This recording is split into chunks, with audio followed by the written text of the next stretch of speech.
It was the 12th of October, 2023, 6:47 p.m. My wife, Colonel Naomi Cartera, 19-year U.S. Army veteran, a mother of two, and a woman who'd survived 3 combat deployments was driving home from the grocery store. Just another evening. Or so we thought. They screamed at her to show your hands. They called her aggressive. They said she didn't belong here. But this wasn't a traffic stop. These weren't real cops. These were fake HOA officers armed, angry, and aiming their weapons at a woman who'd spent her life defending this country. What they didn't know, Naomi wasn't just any black woman. She was a U.S. Army colonel with top-level security clearance. And when they threatened her life that night, she made a call that left them speechless. This isn't just Naomi's story.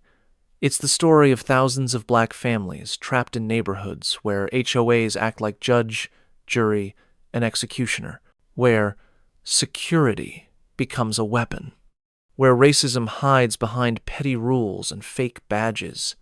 But that night, they picked the wrong woman to mess with. You think your badge scares me? I've stared down terrorists. You're just boys with toys. Before she was Colonel Naomi Carter, she was Naomi, a daughter, a sister, a fighter. Born and raised in Atlanta, Georgia, Naomi grew up in a household where discipline was second nature. Her father, a retired firefighter, instilled in her the value of hard work and standing up for what's right. Her mother taught her resilience, reminding her that being black and ambitious meant she'd have to fight twice as hard to prove herself. At 18, Naomi joined the U.S. Army. She excelled in leadership roles, earning promotions faster than anyone in her unit. Over the next 2 decades, she became a decorated officer, known for her strategic brilliance and unwavering courage under fire.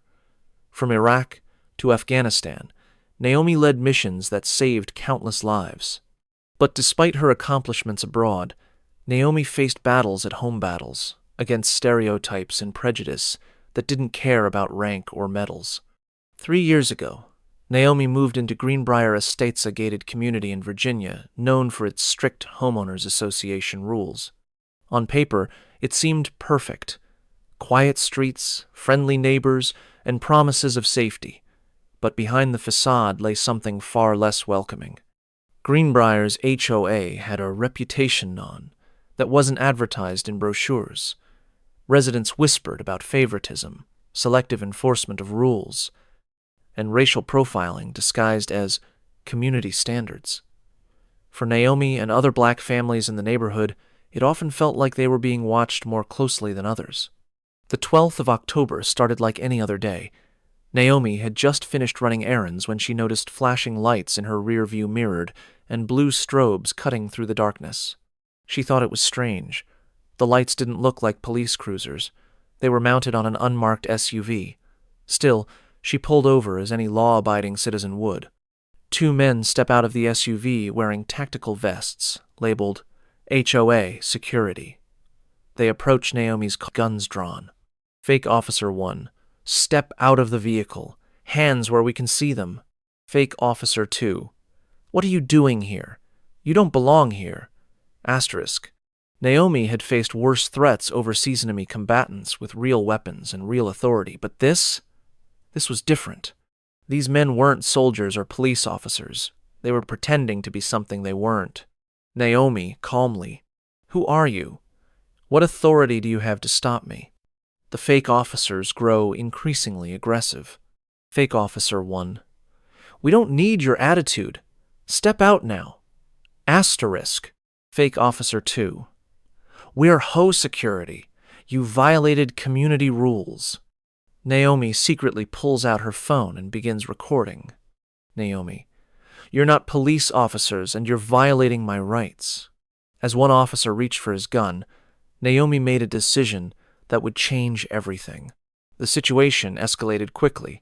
These men, claiming to be HOA security, weren't interested in explanations or evidence. They were looking for control land. They thought they'd found an easy target. Fake Officer 1, you're trespassing. This is private property, and you're violating HOA rules. Fake Officer 2, Step out of the car now, or we'll have you arrested. Naomi, what rule have I violated? Show me the complaint. Fake Officer 1, You don't live here. We've had reports of suspicious vehicles in the area. Fake Officer 2, and you fit the description.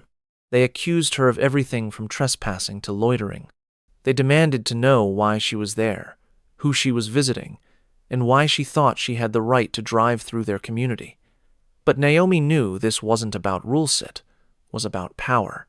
Naomi had been trained for moments like this, to stay calm under pressure, to assess threats without escalating them. She wasn't just fighting for herself, she was fighting for every black person who'd ever been told they didn't belong. I'm recording this interaction for my safety and yours. Please state your names and your authority to stop me. Fake Officer 1, turn that off. You don't have permission to record us. Naomi, actually I do. Virginia law allows me to record public officials during an interaction. Are you public officials? Fake Officer 2, don't get smart with us. Step out of the car now. When intimidation didn't work, they resorted to illegal tactics attempting to search her vehicle without consent. Naomi speaks through the slightly open window.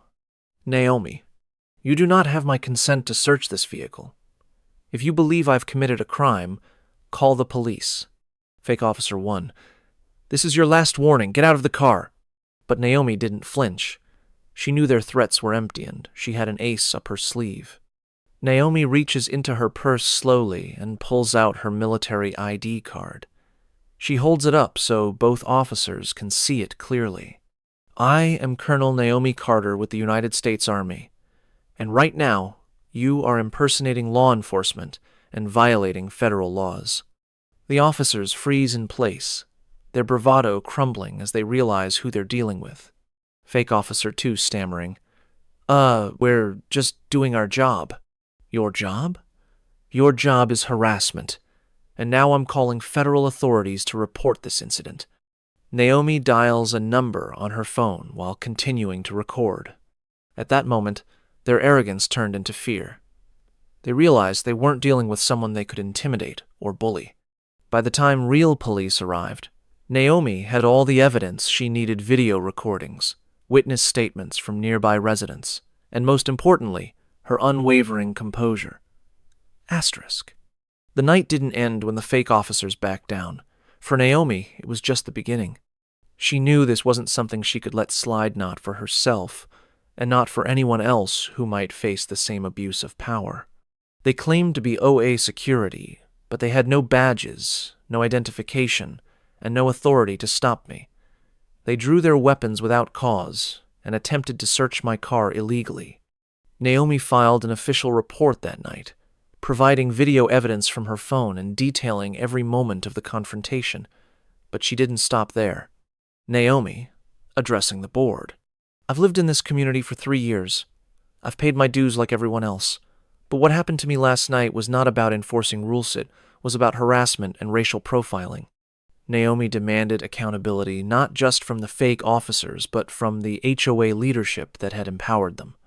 She uncovered that these so-called security personnel were unlicensed, hired under the table by corrupt board members who wanted to enforce their own version of law and order. As news of the incident spread, pressure mounted on Greenbrier Estates' HOA board. An independent investigation revealed that these officers were nothing more than local contractors with no formal training or legal authority. Neighbor, I saw them pull her over, and it didn't look right. They were yelling at her like she was some kind of criminal. I'm glad she stood up to them. This wasn't just about me. This was about power, who has it, who abuses it, and who gets targeted because of how they look or where they come from. Naomi's story is part of a larger pattern known where HOAs and private security companies often wield their authority selectively, disproportionately targeting people of color under the guise of community standards. Expert 1. HOAs were originally designed to maintain property values, but in many cases, they've become tools for exclusion using rules and regulations to police who belongs in certain communities. Expert 2. What happened to Naomi is a textbook example of racial profiling. These so-called security officers weren't enforcing rules. They were enforcing bias. Naomi, the men who pulled me over that night lost their contracts and faced charges for impersonating law enforcement. The HOA board members responsible for hiring them resigned under pressure from residents. Greenbrier Estates implemented sweeping changes, stricter oversight on security personnel, mandatory diversity training for board members, and a new policy requiring community input on major decisions. Naomi, I didn't fight this battle just for myself. I fought it for every family that's been told they don't belong, for every person who's been made to feel unsafe in their own neighborhood. Neighbor to Naomi, you gave us courage. We didn't think we could do anything about it until you showed us how. Naomi, justice isn't something you wait for, it's something you demand. And sometimes it takes one voice to inspire a whole community. Naomi, what happened to me could happen to anyone. It's not just about race, it's about power, accountability, and the right to feel safe in your own community. But here's the truth. Change doesn't happen by itself. It happens when people like you and me decide we've had enough. If you want to make a difference, start by showing up. Attend HOA meetings regularly, not just when there's a problem, but as a proactive way to hold board members accountable. Your voice matters more than you think. Naomi at an HOA meeting, sitting among other residents. She raises her hand to speak.